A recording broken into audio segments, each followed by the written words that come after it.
this competition from our colleagues from other institutes and decided to take part.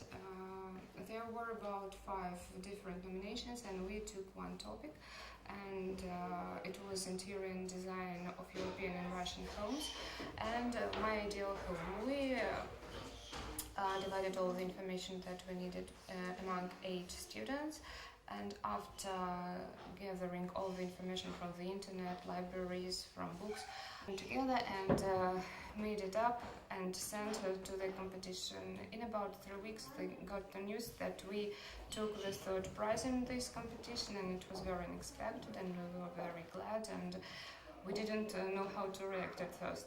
Cook everything? Yes, I can cook everything. Talia, do you have something special to cook? Just useful.